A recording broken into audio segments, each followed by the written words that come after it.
Hello and welcome. Before we continue exploring the psychology of FOMO, it is important to pause for a moment and talk about something serious. For most people, the fear of missing out is a temporary emotional experience. It may appear when we see others attending an event, joining an opportunity, or sharing exciting experiences online. In many cases, the feeling fades quickly.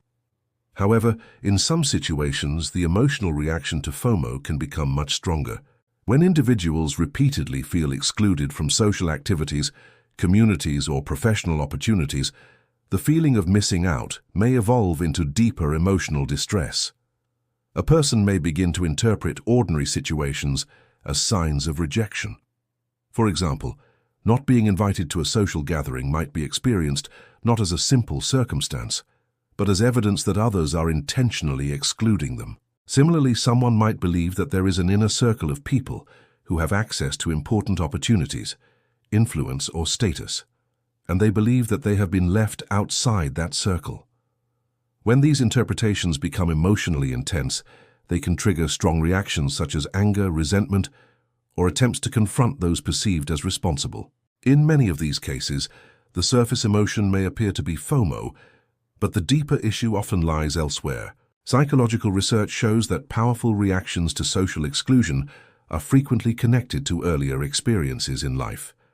Past rejection, unresolved trauma, low self-esteem, or a deep desire for belonging can make individuals more sensitive to situations where they feel left out. When these deeper emotional patterns are activated, even relatively small events can trigger significant emotional distress. In extreme cases, persistent feelings of exclusion and isolation can contribute to serious mental health challenges, including anxiety disorders, depression, and thoughts of self-harm. Because of this, it is important to treat these emotional signals with care and attention. If someone feels that the experience of FOMO is overwhelming, persistent, or causing significant distress, it may be helpful to seek support from a professional. Psychologists and therapists are trained to help people understand the deeper emotional patterns that may be influencing their reactions. With the right support, individuals can develop healthier ways to manage social comparison, feelings of exclusion, and digital pressure. Seeking help is not a sign of weakness. It is a sign of self-awareness and responsibility toward one's own well-being.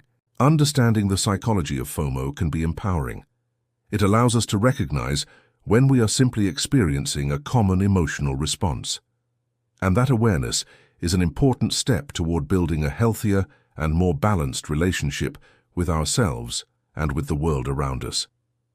Thank you for taking the time to reflect on this important topic. In the next lesson, we will continue exploring the mechanisms behind FOMO and how we can begin to manage its influence more consciously.